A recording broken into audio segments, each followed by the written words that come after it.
السلام علیکم ملګرو. د تاریخ او د سیاست او طارق پټان بیا ته بد کیس دی او دا طارق پټان دومره ناخبره دی چې دا وایي چې دغه وطن د پښتنو وطن نه دی او وایي چې پښتانه د دغه نه رالو، د فرغانې نه رالو.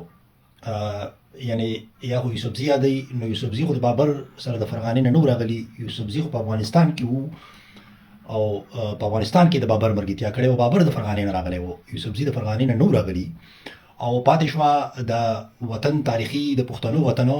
نو په تاریخ کې په تاریخ په پاڼو کې دا وطن په پښتنو پسې لیکل شوی دی.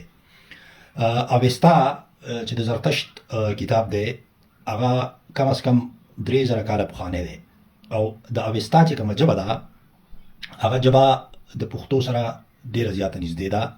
تاریخ دانان دا وایي چې په موجوده نړۍ کې بله ژبه دومره نشته. د ژبې ماهرین دا وایي چې هغه دغه د اوستا ژبې ته څومره ورنږدې ده لکه پښتو چې ورته ورنږدې ده. دا وایي چې دا ژبه پښتو نه ده، خو د پښتو داسې ده لکه خور. نو ظاهره خبره ده 3000 کاله یا 3000 کالو نه زیات چې وخت تغیر کوي او په معاشره کې او په شیانو کې بدلون راځي، نو په ژبو کې بدلون راځي. خو چې هغه ژبه پښتو ته دومره نږدې ده، نو مطلب دا دی چې 3000 کاله مخکې یا 3000 کالو نه زیات مخکې چې په دغه ځای کې په دغه علاقه کې په دغه وطن کې کم خلک آباد وو، هغه پښتانه یا پښتنو ته ډیر نږدې خلک وو. ځکه چې د وخت سره بدلیږي، هغه سیده لینکیج نه راځي، د وخت سره مختلف بدلونونه راځي، خو بیا هم دغه وطن او پښتانه د یو بل سره وتړلی شو. د دغه نه بیا پخواني کتابونه یعنی د هندوانو کتابونه رګویدا او دا ویداس چې ورته وایي، ویداس چې کومه ژبه ده هغه هم ویل کېږي. ویداس هم په دغه ریجن کې لیکلي شوي دي یا شروع د دغه ریجن نه شوې ده، کوم چې اوس وخت پښتونخوا او افغانستان دي. او د رګویدا ژبه چې ده نو هغه هم وایي چې دومره نږدې د ژبه ماهرین دا وایي چې هغه پښتو ته دومره نږدې نه ده لکه د اوستا ژبه چې ورته ورنږدې ده، خو بیا هم د دغې ژبې او د پښتو ژبې یا د اوستا چې کومه ژبه ده د دې زیلې یو دي، د دې بنیادي سټرکچر او ډېر شیان چې دي نو هغه یو بل ته ورنږدې دي. او په نننۍ پښتو کې ځکه د وخت سره د لهجې بدلېږي، د خبرو کولو انداز بدلېږي. یو ټکی چې 15000 کاله مخکې څنګه ویل شو هغه اوس بدل ویل شي، خو بیا په هغه رنګ هغه ټول ټکي بدلېږي. یعنی په د ژبه هغه ماهرین په دې شیانو باندې پوهېږي او د دې نه مطلبونه هم راوباسي دغې زړو ژبو نه د اوسنیو ژبو په حسابو. نو هغه ژبه هم د دغې خاورې او د دغې وطن ژبه ده او پښتانه هغه وخت هم په دغه ځای سره لینک لرلو، د دغې ځای سره په ټچ کې وو، د دغې ځای سره یو ژوره رشته ده. او پاتې شو د بابر خبره. نو بابر خو پرونی بچی دی، بابر خو پرون راغلی او هغه خو وړو وړو کسانو ته یاد دي چې بابر څوک و، پښتانه څوک دي او د پښتنو وطن هغه وخت کې کم و.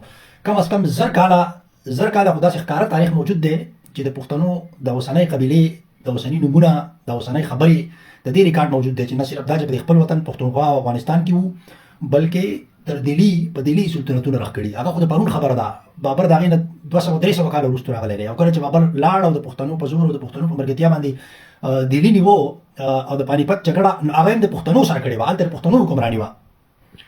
نو یو سړی داسې خدای خبر دا ګوګل او د دغه نه تاریخ راوباسي لکه طارق پټانو او هغه بیا دلته زمون افغانانو ته خدای هدایت وکړي دا څښا ګن الاول اوچت کړي او بیا هم دا راځي او د دې سره چې دی نو خپل وخت پرې خرابوي او بیا ورسره دغه کوي، کیسې ورسره کوي. او هغه ته دومره پته نشته چې بابر څوک و او یوسفزي څوک و. خو مقصد یې ټول دغه دی چې اوس د پښتون قام یعنې څنګه چې پاکستان نن سبا یو پروجیکټ روان کړی دی چې مونږه د پرانکې قبیلې جرګې راغواړو او د ډینګۍ قبیلې جرګې راغواړو، ځان له دغو تنظیمونه جوړو. نو دی هم هغه خبره کوي چې دا وطن د پښتنو وطن نه دی، دا وطن د پښتون قام وطن نه دی، دا د پښتنو قبیلو وطن دی. یا د خدای ظالمانو چې د پښتون قبیلو وطن شو، خو دا ټولې قبیلې چې راغونډې شوې نو قام شو، خو دا د دې قام وطن شو.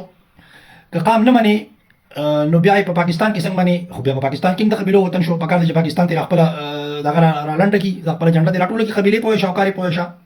په افغانستان کې ته چې د قبیلو وطن دی ټیک ته قبیلو دی، بیا د قبیلو خپله خوښه ده که هغه ځان له وطن جوړوي او که نه جوړوي، خو اول دې پاکستان وباسي، خپل اول دې وباسي.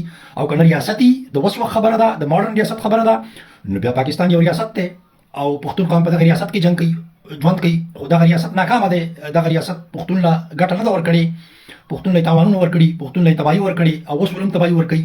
نو بیا اوس وخت د ریاستونو دی، د قبیلو نه دی. په اوسنۍ زمانه کې 200 ریاستونه دي، ټول خلک په ریاستونو کې ژوند کوي. نو بیا پښتانه هم حق لري چې په خپله خاوره د خپلو قبیلو په خاوره یو ماډرن، یو جدید او یو په مخه تلونکی ریاست جوړ کړي چې د هغې واک په خپل لاس کې د پنجابي په لاس کې نه وي. السلام علیکم.